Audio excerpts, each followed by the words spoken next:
할렐루야. 언제나 좋으신 우리 주님의 이름으로 은혜와 평강의 인사를 드립니다. 우리 하나님 말씀 듣기 전에 우리 잠시 기도하고 하나님 음성 듣겠습니다. 하나님 아버지, 더 사랑교회 주님께서 사랑하는 믿음의 권속들이 주님의 전에 와서 하나님께 예배드리기 위해 이 자리에 나왔습니다. 하나님, 부르신 분도 우리 주님이시고 또 준비하신 은혜를 베풀어 주실 분도 우리 주님이신 줄로 믿습니다. 이 시간 겸손히 주님 말씀 앞에 마음의 무릎을 꿇고 전하는 자나 듣는 자나 이 말씀 앞에서 이 말씀에 반응하는 저희들 되게 하여 주옵소서. 감사하며 우리 구주 예수 그리스도 이름 받들어 기도드리옵나이다. 아멘. 이미 광고로 한 달 동안 제가 설교한다는 광고가 나간 바람에 계속해서 본문 말씀을 가지고 특별히 두 명이 성경의 이야기들을 좀 중심으로 해서 우리 신앙에 대해서 한번 되돌아볼 수 있는 시간이 되었으면 좋겠다, 그런 마음으로 말씀을 준비하도록 하겠습니다. 여러분, 우리는 흔히 인생을 선택의 연속이라고 합니다. 이게 철학자 사르트르가 한 말 중에 유명한 말이 있는데요, 인생은 태어남 birth 그리고 죽음 death 사이에 C 초이스가 있다, 선택이 있다, 이렇게 설명을 했습니다. 그 사람은 제가 별로 좋아하지는 않지만 참 좋은 말인 것 같습니다. 우리 인생은 더 나은 선택을 위해서 어떻게 하면 좋은 결정을 하며 살아갈까, 그렇게 생각하며 살아가고 있죠. 그런데 이 선택이 생각보다 쉽지가 않습니다. 특별히 오늘날은 정말 모든 것이 빠르게 변하고 분주복잡하고 생각할 것들이 너무 많은 시대 속에 살아가다 보니까 더 나은 것이 무엇인지를 잘 분별하기가 그리 만만치는 않은 것 같습니다. 사실 저는 사소한 것도 결정하기를 참 힘들어하는 사람 중에 한 명입니다. 특히 먹는 게 참 저는 힘들어요. 교수님들 사이에서 뭘 먹을래요? 라고 물어보시면 저는 아무거나라고 이야기를 해서 정말 아무거나 시켜주시더라고요. 그런가 하면 제가 또 거절을 잘 못해서 예 알겠습니다라고 해서 억지로 하는 일들이 사실은 참 많습니다. 근데 꼭 저만 그런 건 아닌 것 같아요. 인터넷 서치를 해보니까 이런 용어들이 있습니다. 결정장애, maybe 증후군, 햄릿 증후군, 이런 이야기를 듣는 것 보면 많은 사람들이 선택하기가 참 힘든 세대를 살아가고 있구나, 그런 생각을 해봅니다. 그런데 이상하게 본인 스스로에게는 결정하기가 참 힘든데 다른 사람의 눈에, 다른 사람 제3의 입장에서 보면 선택이 좀 선명해질 때도 있습니다. 제가 신학교에서 학생을 가르치다가 하루는 전화를 받았습니다. 한 여 전도사님이셨는데요, 원래는 간호사가 되기를 원하셨어요. 그런데 코로나 가운데 하나님의 인도하심 때문에 신학교로 왔는데 갑자기 하루 병원에서 전화가 온 거예요. 그렇게 기다렸던 병원이었는데 드디어 공석이 나서 와달라고 하는 거예요. 그 전도사님 저에게 전화를 했습니다. 교수님, 어떻게 하면 좋을까요? 자기는 먹는 것도 결정을 잘 못하면서 지금 네가 필요한 것에 가면 된다라고 쉽게 결정을 내려드렸습니다. 왜냐하면 어느 곳이나 주님을 위해서 일하면 괜찮겠다라는 생각들이 있어서 그렇게 결정을 내리고 전화를 끌었는데 마음속에 굉장히 불편했습니다. 왜냐하면 전사님 얼마나 절박했으면 교수에게까지 전화했을까, 그런 생각을 했는데 다른 사람에 대해서는 굉장히 쉽게 결정을 하고 선택을 하면서도 정작 자신의 문제에서는 사소한 것조차도 결정하기 힘들어하는 우리의 모습들, 저의 모습들, 이것을 한번 생각해 보았습니다. 여러분, 물론 하나님을 위해서 신앙인으로서 세상을 즐겁게 하며 살아갈 것인가, 아니면 하나님을 기쁘게 하며 살아갈 것인가, 이것을 선택하기는 굉장히 쉽습니다. 그런데 둘 다 하나님을 위한 일인데 어느 것이 우선일까, 어느 것이 더 나은 선택일까라고 생각하며 결정하는 것은 그리 쉽지가 않습니다. 죄송합니다. 오늘 여러분 읽어보신 본문 말씀은 많은 성도님들이 잘 알고 있는 본문이며 선택과 결정에 관한 이야기가 나올 때마다 자주 등장하는 본문 말씀입니다. 두 자매의 이야기는 둘 다 한 명은 세상을 위해서, 한 명은 하나님을 위해서, 주님을 위해서 선택한 일이 아니었습니다. 둘 다 주님을 위해서 선택한 일이었습니다. 그런데 오늘 본문 말씀 보시면 42절 결론에 우리 주님께서 마리아는 이 좋은 편을 택하였으니 라고 우리에게 말씀하고 있습니다. 두 선택 사이에 주님께서 더 나은 선택이 있다라고 우리에게 말씀해 준 것이죠. 저는 모태신앙입니다. 시간이 지나면 지날수록 20세, 30세, 40세, 50세가 되면 더 결정하기가 선명해져서 기준이 있어서 결정하기 쉽다라고 생각하며 신앙생활을 했는데 시간이 지나면서 그 기준과 생각할 것들이 정말 많아졌구나라는 생각을 해보았습니다. 여러분은 어떠신지요? 바른 선택을 할 뿐만 아니라 요즘은 빠른 선택도 해야 될 시대를 살아가고 있습니다. 그 가운데 여러분 주님을 위해서 내가 살아가며 세상에서 살아가면서 이 기준점, 선택에 있어서 결정에 있어서 분명한 나의 기준점이 있다. 그 기준점이 있다면 무엇이 여러분의 기준점이라고 말씀할 수 있을까요? 저는 오늘 본문 말씀을 통해서 세 명의 등장인물이 나오죠.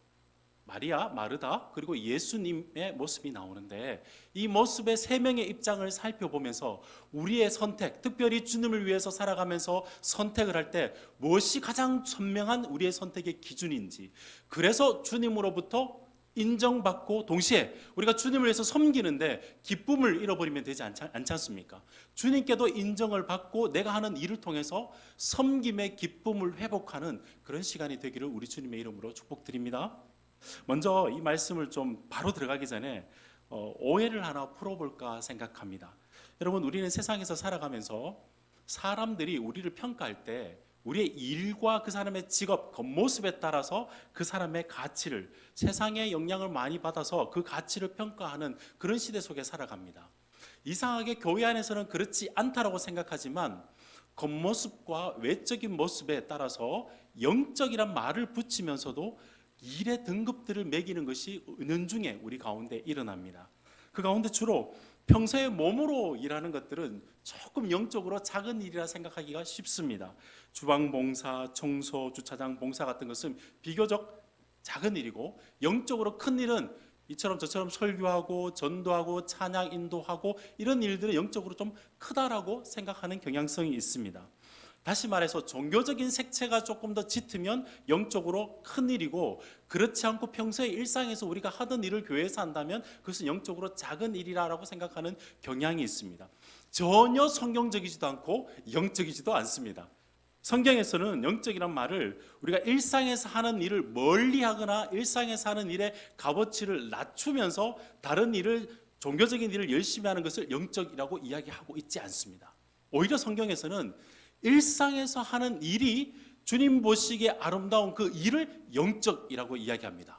그래서 여러분 잘 아는 성경 본문 말씀 하나 있죠. 로마서 12장 1절 말씀, 우리 한번 띄워주실래요? 네, 함께 우리 하나님 말씀을 함께 읽어보도록 하겠습니다. 시작. 그러므로 형제들아, 내가 하나님의 모든 자비하심으로 너희를 권하노니 너희 몸을 하나님이 기뻐하시는 거룩한 산 제물로 드리라. 이는 너희가 드릴 영적 예배니라. 아멘. 여기서 영적이라는 단어는 합당한 예배라는 뜻인데요, 이 말씀의 핵심은 이겁니다. 모일 때 예배를 드리는 것이, 그것이 영적인 것이 아니고, 합당한 예배가 아니라 우리의 몸을 일상에서 삶의 예배자로 살아가는 그것이 하나님 보시기에 영적이고 합당하다는 뜻의 말씀입니다.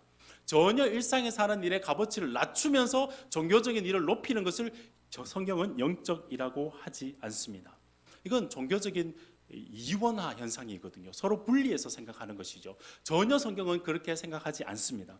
그런데 오늘 우리가 읽은 말씀을 보시면 이상하게 예수님께서 마리아는 말씀을 듣고 있으니까 칭찬하는 것처럼 보이고, 마르다는 주방 봉사하니까 칭찬하지 않은 것처럼 느껴지는 말씀이기도 합니다. 여러분, 정말 그런 뜻일까요?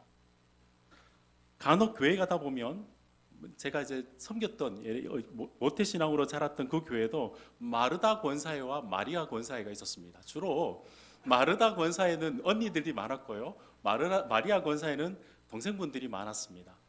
한번 이런 이야기가 하나 있는데 한번 들어봐 보십시오. 하루는 많은 사람들이 갑자기 새신자들이 오게 돼서 그날따라 마르다 여전도회가 언니 권사님들이 일을 하게 되어 주방에서 봉사를 하게 되었습니다. 사람이 많이 오니까 일손이 모자라가지고 사역자를 통해서 편지를 썼어요. 동생에게. 그 동생에게 편지를 써서 오늘 사람이 많으니 좀 손 좀 도와줘라 라고 from 언니 이렇게 써서 사역자를 통해서 준 거예요. 그 동생이 앞에서 말씀을 듣다가 보고 난 다음에 나가질 않는 거예요. 거기 다시 뭐라고 적습니다. 사역자가 펼쳐보니까 이렇게 써 있는 거예요. 마리아는 이 좋은 편을 택하였으니 결코 빼앗기지 아니하리라. 여러분, 이 말씀이 주님께서 이 이야기를 하려고 우리에게 주신 것일까요? 우리가 웃고 지나갈 수 있지만 유구한 역사 속에서 이렇게 이해를 했던 분들이 참 많습니다. 마리아는 가만히 말씀과 기도하는 여성임에 반해 마르다는 가만히 있지 않는 여성이라서 좀 평가를 받거나, 마리아는 주님을 섬겼지만 마르다는 사람을 먹을 것을 섬겼기 때문에 좀 낫다라고 생각하거나, 실제 수도원 작가들은 생각하는 마리아가 일하는 마르다보다 훨씬 낫다라고 글까지 많이 썼습니다. 정말 그런 뜻일까요? 그 이야기를 하기 위해서 주님께서 이 말씀을 주신 것일까요? 특별히 이 말씀이 우리에게 헷갈리게 하는 부분들이 있습니다. 왜냐하면 성경에서 이 말씀이 이 부분만 나옵니다. 여기에만 누가복음에만 나오다 보니까 앞뒤에 무슨 내용이 있는지를 살펴보면 이게 잘 연결이 되지 않는 것 같아서 힘든 경향들이, 좀 잘못 오해하는 경향들이 있습니다. 여러분, 이 말씀 발 앞에 무슨 말씀이 있냐면 선한 사마리아 비유라는 것 들어보셨지요? 한 율법 교사가 주님을 찾아왔습니다. 어떻게 하여 영생을 얻을 수 있습니까? 라고 물어보니까 주님께서 거꾸로 당신은 어떻게 이해를 합니까? 물어보니까 그 율법 교사가 이렇게 이야기합니다. 레위기의 말씀과 신명기의 말씀을 합쳐서 내 마음을 다하고 목숨을 다하고 힘을 다하여 내 하나님을 사랑하고 또 내 이웃을 사랑할지니. 정확하게 신학교에서 답을 내자면 100점짜리 정답지를 딱 내놓은 거예요. 주님께서 그에게 그렇게 말하고 난 다음에 이 율법 교사가 조금 자기 자신을 정당화하고 잘 보이게 하려고, 그러면 누가 이웃입니까? 라고 물어봤습니다. 평소에 이웃에게 좀 잘했던 모양이에요. 그때 주님께서 하신 비유가 뭐냐면 선한 사마리아인 비유인입니다. 대제사장이 자기 종교 일을 마치고 집으로 여리고를 통해서 내려가고 있고, 레위인이 내려가는데 강도 만난 사람을 그냥 지나가 버렸습니다. 근데 가장 그 시대 당시에 경멸했던, 유대인들이 가장 경멸했던 사마리아인이 어떻게 하냐면, 저 본문 말씀을 제가 여기 띄우지는 못했는데요, 제가 여러분 대신해서 읽어드리겠습니다. 34절 말씀을 보면, 33절 후반절 보면, 그를 보고 불쌍히 여겨서 가까이 가서 기름과 포도주를 그 상처에 붓고 싸매고 자기 짐승에 태워서 주막으로 데려가고 2달치의 그 생활비를 주고요, 필요하면 내가 다시 돌아올 때 갚아주겠다라고 말씀했습니다. 그래서 주님께서 율법 교사에게 너도 이와 같이 하라라고, 진짜 이웃에게 그렇게 해야 된다고 말씀해 주셨어요. 여러분, 이 말씀의 교훈이 무슨 뜻일까요? 내가 생각하는 이웃보다 정말 도움이 필요한 이웃을 섬겨야 된다는 이야기와, 종교적인 열심히 한다고 그것이 중요한 것이 아니라 실제 이웃을 실천하며 섬겨야 된다는 것이 주님의 뜻이었습니다. 그 말씀 바로 다음에 이 말씀이 나오니까 실제적으로는 마리아가 이웃을 섬기는 거잖아요. 봉사하는 거잖아요. 그러면 주님께서 마르다를 칭찬하시면 좋겠는데 마리아를 칭찬하는 겁니다. 기준이 무엇일까요? 우리 본문 말씀을 우리 마르다의 입장에서 한번 또박또박 한번 살펴보면 좋겠습니다. 사실 이 말씀의 주인이, 이 이야기를 이끌어가는 주인공은 마르다이기 때문입니다. 우리 38절 말씀을 한번 보겠습니다. 그들이 길 갈 때에, 여기서 그들이란 예수님과 제자들이, 우리 지난 주간에도 제가 설명을 드렸지만 마가복음 9장부터 19장 사이는 주님과 제자들이 예루살렘으로 올라가면서 이루어지는 일입니다. 예수님께서 한 마을에, 베단이라는 마을에 들어가시는데요, 마르다라 이름하는 한 여자가 자기 집으로 영접합니다. 여러분, 이 가정이 어떤 가정이냐면 마르다와 마리아와 그 동생이 나사로라는 동생이 있습니다. 여러분, 나사로가 누구죠? 죽었다가 살아난 나사로죠. 그러니까 예수님께서 자기 집에 온다니까 이 가정이 어떻겠을까요? 정말 기쁘고 많은 것을 준비하려고 했겠지요. 당시 문화 속에서 나그네가 그냥 지나가도 융숭하게 대접을 해야 되는데, 자신의 동생을 살렸던 예수님께서 오신다는 그 소식에 마르다와 마리아는 아마 많은 음식으로 그 예수님을 섬기려고 노력을 했을 겁니다. 38절을 보시면, 그 본문을 보면 마르다가 자기 집으로 영접한다는 거 보면 마르다가 누나인 것 같아요. 자기 집에서 주님을 섬기려고 지금 준비하고 있습니다. 근데 39절 말씀을 보면 문제는 항상 동생이었던 것 같아요. 39절 보면 이렇게 되어 있습니다. 그에게 마리아라는 동생이 있어 주의 발치에 앉아 그의 말씀을 듣더니, 같이 음식을 준비할 줄 알았더니만 마리아가 주님의 발치에 앉아 있다고 이야기합니다. 여러분, 여기서 발치에 앉는다는 뜻이 그냥 발 앞에 앉는다는 뜻이 아니라 그때 문화 속에서는 누구의 스승의 제자, 문화생이 된다는 뜻입니다. 그러니까 그때 당시에 여인이 어떤 남성 랍비의 제자가 된다는 것은 상상도 할 수 없는 일입니다. 그런데 마리아는 이상하게 예수님 발치 앞에서 앉아서 있는 모습을 마르다가 보고 있으니까 참 너무 황당했겠죠. 아니 동생이 왜 저럴까? 이렇게 생각했는지도 모르겠습니다. 아무것도 하지 않는 마르다의 모습을 보면서 아마 명절에 얄미운 시누이 생각이 났을지도 모르겠습니다. 40절에서 진행을 되면서 보면 마르다의 마음을 우리에게 보여주고 있거든요. 제가 여러분 대신해서 한번 읽어드리겠습니다. 마르다는 준비하는 일이 많아 마음이 분주한지라, 이렇게 되어 있습니다. 마음이 분주해졌습니다. 빨리 일을 마치고 주님을 공개를 해야 되겠는데 일이 진척이 되지 않는 겁니다. 마음이 분주했습니다. 그러다가 마르다는 점점 마음이 바빠질 뿐만 아니라 자신의 책임감, 체면 이런 것들을 생각하다가 주님 앞에 나아갑니다. 마리아만 좀 비교하면서 자기와 비교하면서 마리아의 문제뿐만 아니라 왜 주님께서 아무 말도 하시지 않을까, 그렇게 주님께 섭섭한 마음이 생기기 시작했기 때문입니다. 우리 40절 말씀을 보시면 뒤에 보시면 주님께 나아가서 마르다가 이렇게 이야기합니다. 주여, 내 동생이 나 혼자 있게 일하게 두는 것을 생각하지 아니하시나이까. 그를 명하사 나를 도와주라 하소서. 여러분 이 말씀에서 어떤 느낌이 듭니까? 마르다는 진짜 고수인 것 같아요. 가서 마리아 너 좀 나와 이렇게 이야기하는 게 아니라 이 두 의도를 보여줍니다. 주님께는 불평합니다. 아니 마리아를 왜 가만히 둡니까? 마리아로 하여금 주님께서 나를 생각한다면 좀 나가서 언니를 도와라라고 이야기해주면 좋지 않겠습니까? 라고 주님께 대한 불평과 마리아에 대한 잘못됐다는 이야기를 동시에 하고 있는 것이죠.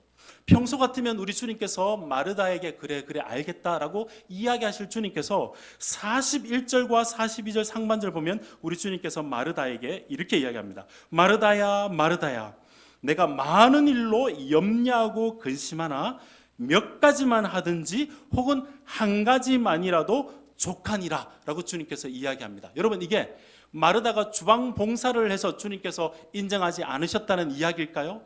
전혀 그렇지 않은 것 같습니다. 주님께서는 마르다의 마음이 문제라는 것이죠. 네가 나를 위해서 음식을 준비하면서 염려하고 근심하고 있는데 네 마음이 문제다라고 주님께서 우리에게 이야기하고 있는 겁니다. 만일 주방 봉사가 문제였다면 마르다가 그다음부터 주방 봉사를 하지 않겠죠. 그럼 이제 교회에서도 주방 봉사뿐만 아니라 김장, 지금 교회에서 하는 모든 봉사들이 다 멈추게 될 겁니다. 주님의 의도는 그것이 전혀 아니었습니다.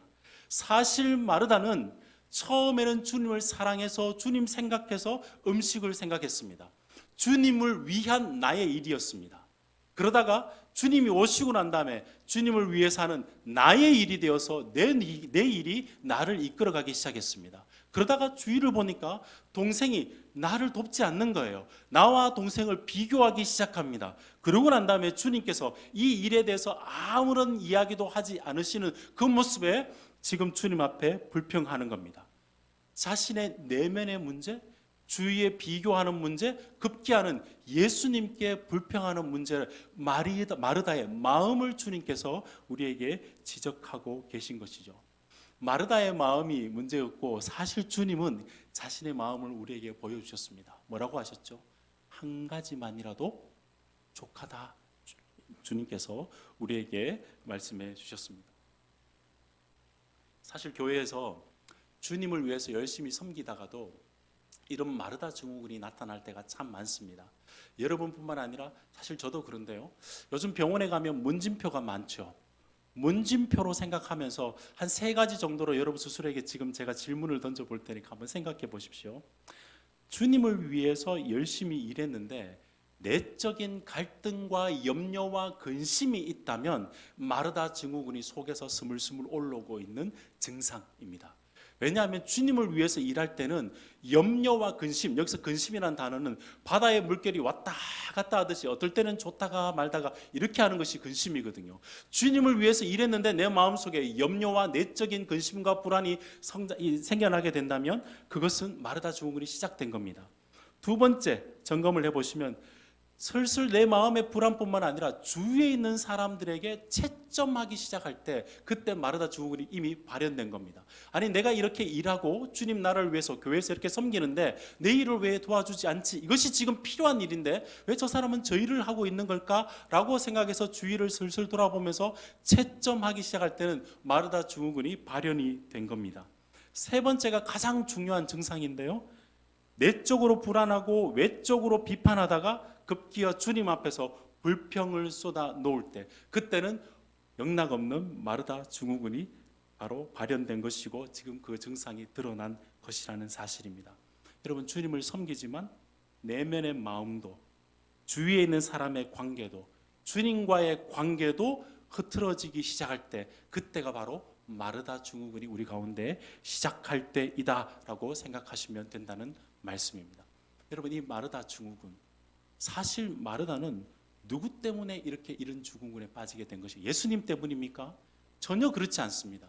마르다는 자기 스스로가 하는 일에 대한 결정을 했고 주위에 있는 사람과 비교를 했고 자기 일을 인정해 주지 않는 하나님 앞에 주님 앞에 불평하기 시작한 것 사실은 자신이 문제였죠.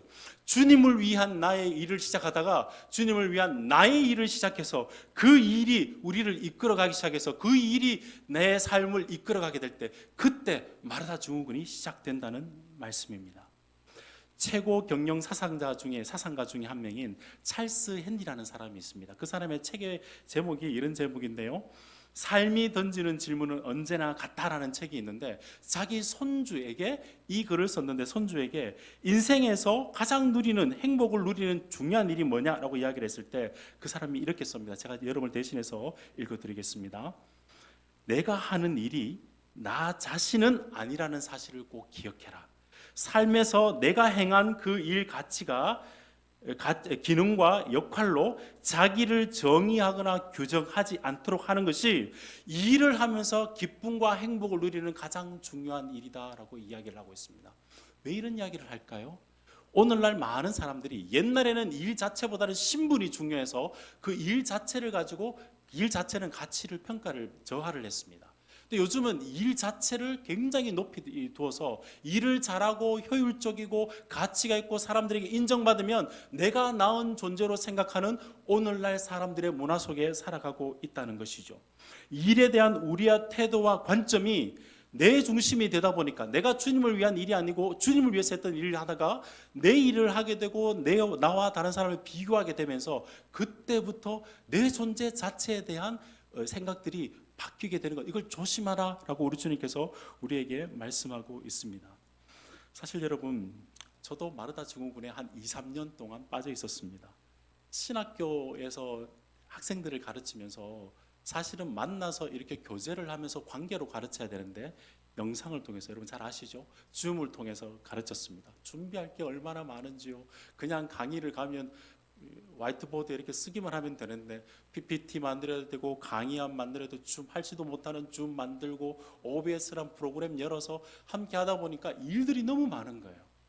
그런데 열심히 준비했는데 신학생 우리 전도사님들이 다 들어주시면 좋은데 문을 닫고 이렇게 꺼멓게 해놓는 거예요. 그러면 제 마음속에서 갑자기 제 얼굴이 앵그리 버드가 되는 겁니다. 막 열심히 화를 내다가 주님 이래가지고 되겠습니까? 라고는 말까지 내 마음속에 등장하더라고요. 내 마음의 불안, 다른 사람과의 비교를 통해서 비평하고 비난하다가 급기야 하나님께 불평하게 되면 문제는 어디에 있을까요? 내 마음속에 있는 것 아닐까요? 아마 우리 가운데 여기 계신 분들은 도사랑교회 우리 성도님들은 다 주님을 사랑해서 일을 시작하셨지 않습니까?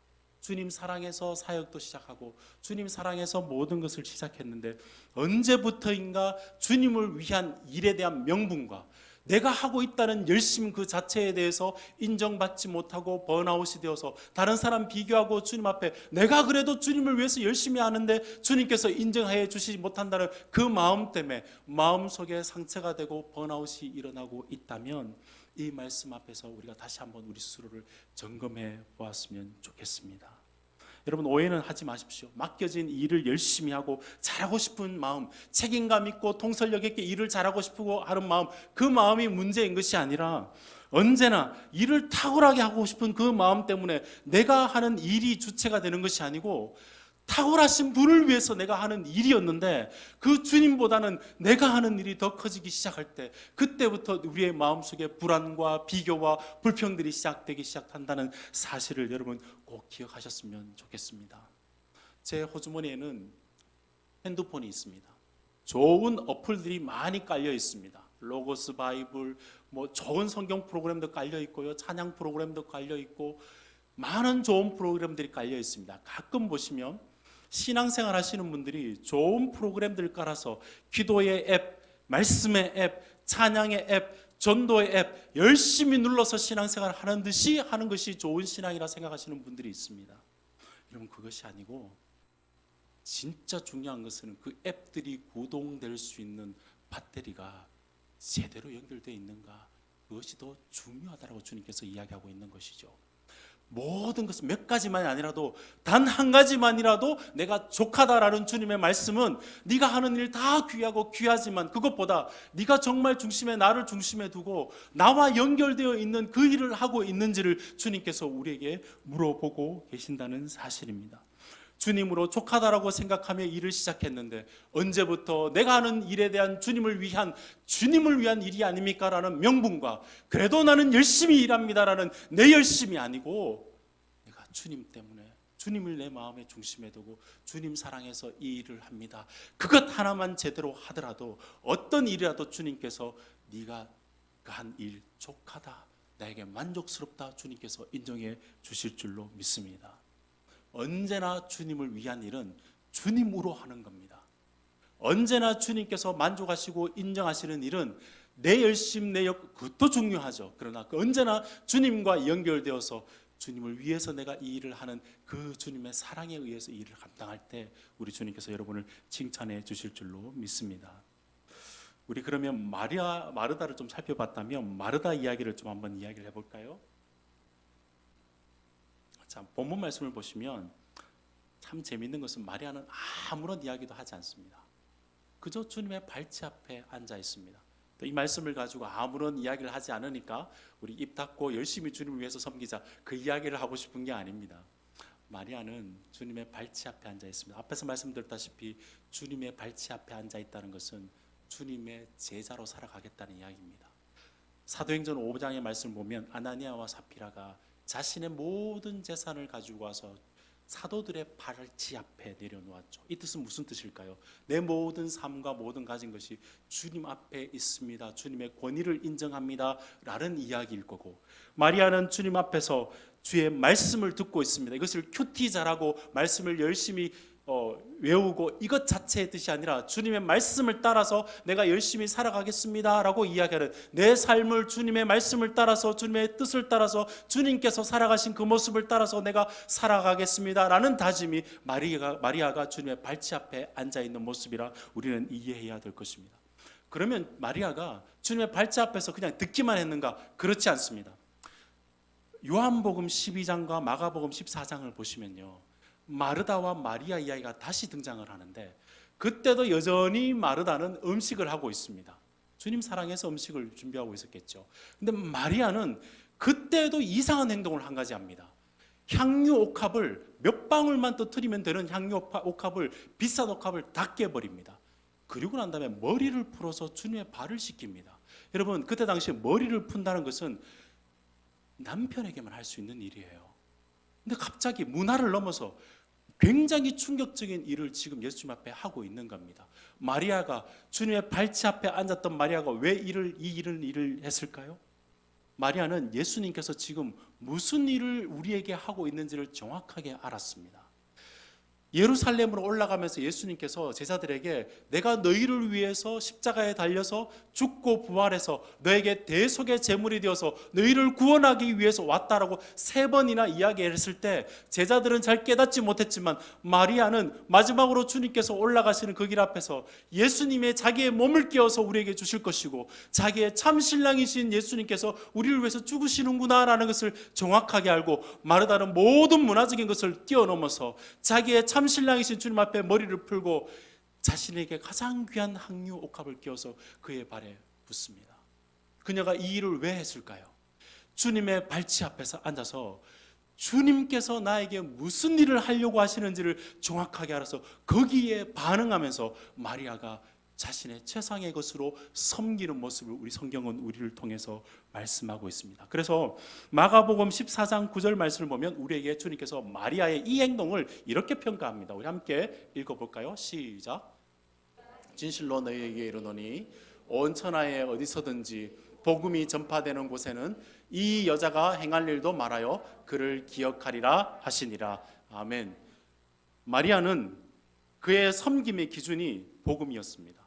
예수님께서 나를 위해서 하시는 일에 반응해서 내가 주님을 섬기겠다는 것이 마리아는 주의 발치 앞에서 앉아있는 마리아의 모습이었고, 그 예수 그리스도가 자신에게 어떤 일을 베풀어 주시는지를 정확하게 알았기 때문에 그 여인은 자신의 삶으로 섬김의 모습으로 나올 수 있다는 것이죠. 이 마리아의 모습은 우리가 주님을 위한 섬김에 언제나 더 나은 선택은 주님께서 나에게 해주신 일이 무엇인지를 정확하게 알아서 그분 앞에서 내가 섬기는 것, 이것이 마리아가 가지고 있었던 언제나 최선의 선택이었고 언제나 더 나은 믿음의 결정이었다는 사실이죠. 우리의 가장 좋은 선택은 예수님께서 하신 일을 기준으로 삼아서 그분을 사랑해서 섬기는 일이 언제나 우리에게 더 좋은 편이라는 사실을 꼭 기억하셨으면 좋겠습니다. 이 말씀을 시작하면서 제가 선한 사마리아인 비유를 들었죠. 여러분, 이 말씀을 듣고 난 다음에 그때 교훈을 너도 이와 같이 주위에 있는 사람들을 섬기라라고 이야기를 들었다면 그래서 그렇게 섬기고 싶으시죠. 저는 이 말씀 앞에서 나는 이렇게 못 섬기는데 라는 생각 한번 해보셨습니까? 모든 이웃의 주위에 필요한 사람을 내가 다 섬길 수 있는, 정말 나는 이 말씀을 섬길 수 있을까? 이 말씀이 지평선처럼 다가가면 다가갈수록 더 멀게 느껴지는 그런 마음이 제 마음속에 들더라고요. 그러다가 깨달은 게 있습니다. 이 선한 사마리아인처럼 해주신 분이 계세요. 그가 오셔서 가까이 오시고 불쌍히 여기시고 기름과 포도주를 깨어서 싸매시고 그에게 치료해 주시고 다시 오실 때 모든 것을 갚아주겠다고 선한 사마리아인처럼 우리에게 해주신 예수 그리스도가 있다는 것이죠. 너희가 이와 같이 이웃을 섬기라는 이야기는 예수님께서 우리에게 해주신 그 사랑이 있기 때문에 우리는 부족하지만 여전히 우리의 섬김은 약하지만 그 사랑 때문에 우리가 섬길 수 있도록 하는 것이죠. 마리아가 주님의 발치 앞에 앉아 있는 것도 주님께서 우리에게 어떤 일을 해주실 것인지를 정확하게 기억해서 그 사랑으로 주님을 섬길 수 있다라는 것을 우리에게 다시 되새기는 말씀이 아닌가 우리는 생각해 봐야 된다는 사실입니다. 여러분, 우리가 세상과 이웃을 섬길 수 있는 원동력은 어디에 있습니까? 내 힘입니까? 주님께서 우리를 섬겨주셨기 때문에 그 사랑으로 세상을 섬길 수 있는 것이고, 우리가 교회 안에서도 여러 사역으로 섬길 수 있는 원동력이 어디에 있습니까? 주님께서 우리 앞에서 우리를 섬겨주신 그 사랑 때문에 우리가 그분의 발치 앞에 앉아서 그분이 이루신 일 때문에 우리가 주님을 섬길 수 있는 것 아니겠습니까? 우리가 주님의 섬김이나 세상에서의 섬김이나 교회 안에서의 섬김이나 우리의 언제나 선택의 기준은 예수 그리스도의 발치 앞에 앉아있는 그 자리가 우리의 최상의 섬김의 자리인 줄로 믿습니다. 마르다 마리아 이야기뿐만 아니라 우리 잠시 우리 주님의 이야기를 살펴보고 말씀을 맺을까 합니다. 우리 주님은 지금 십자가로 올라가는 길이었습니다. 사실은 우리 주님은 성부 하나님과 동등한 분이시죠. 그런데 그분은 스스로를 낮추었습니다. 성부 하나님의 발치에 앉으셨습니다. 성부 하나님의 뜻을 이루시기 위해서 우리 성자 예수님은 그때 당시 사람들이 아무도 알아주지 않아도 제자들조차도 깨닫지 못하는 그 일을 이루시기 위해서 십자가로 올라가셨습니다. 그 올라가는 길에 자신의 사랑하는 가정을 방문해 주신 것이죠. 주님께서는 십자가에서 죽으시고 부활하시고 지금은 하늘 보좌 우편에 앉아 계십니다.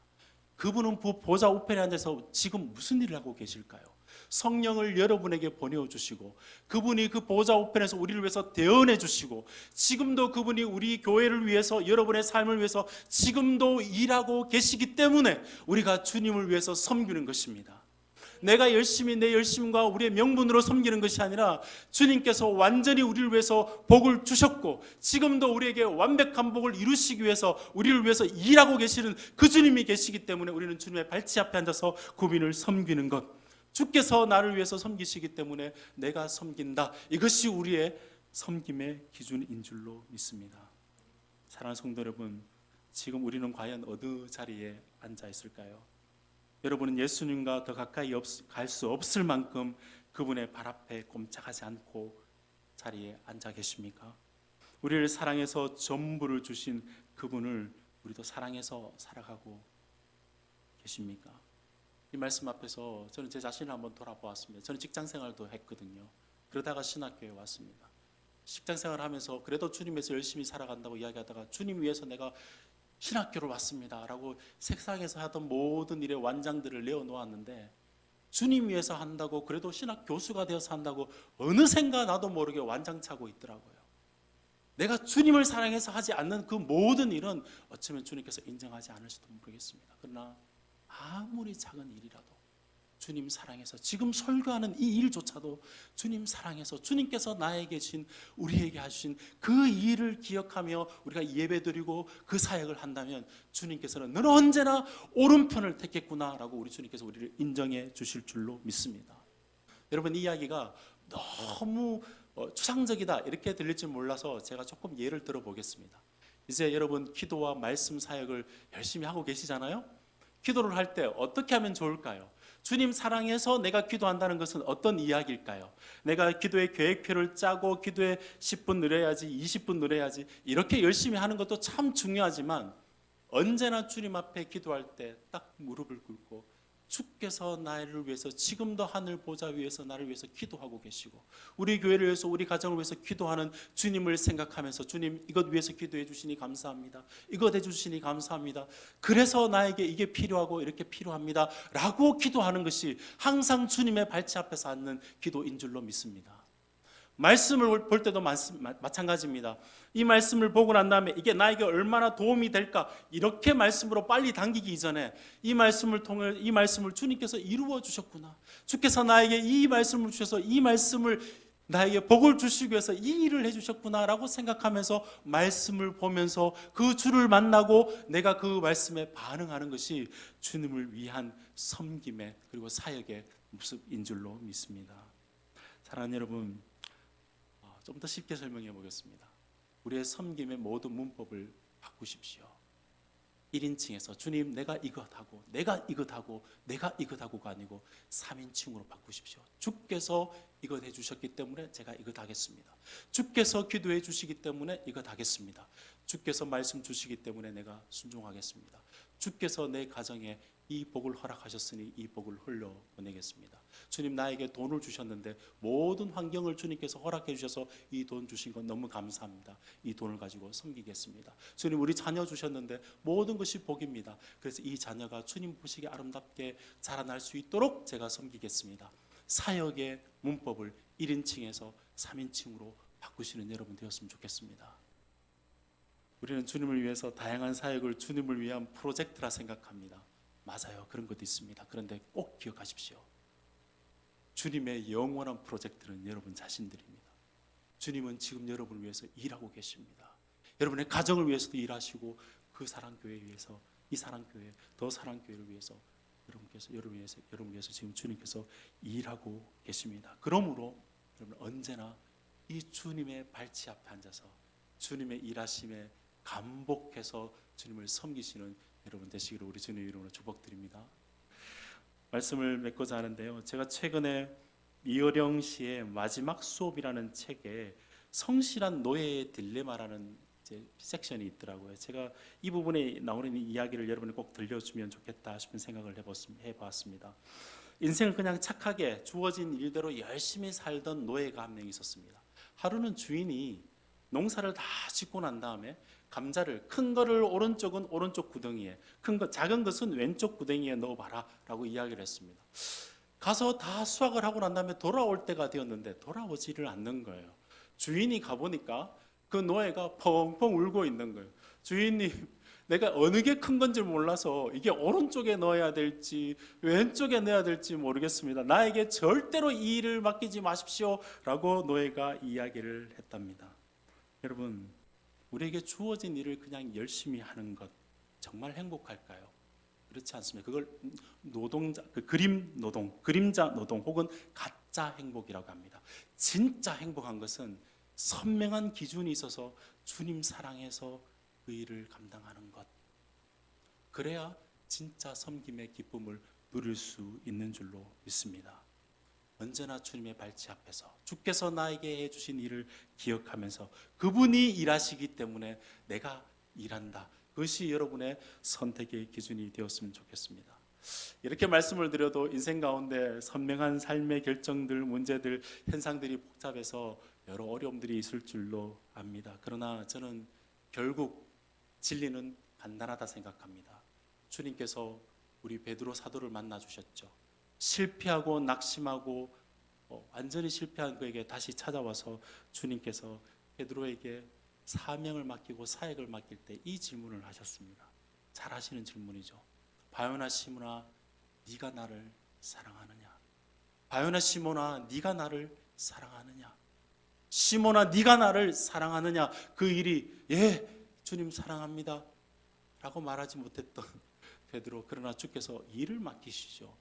어떤 일을 맡기셨습니까? 작은 양이나 큰 양이나 내 양을 먹이라.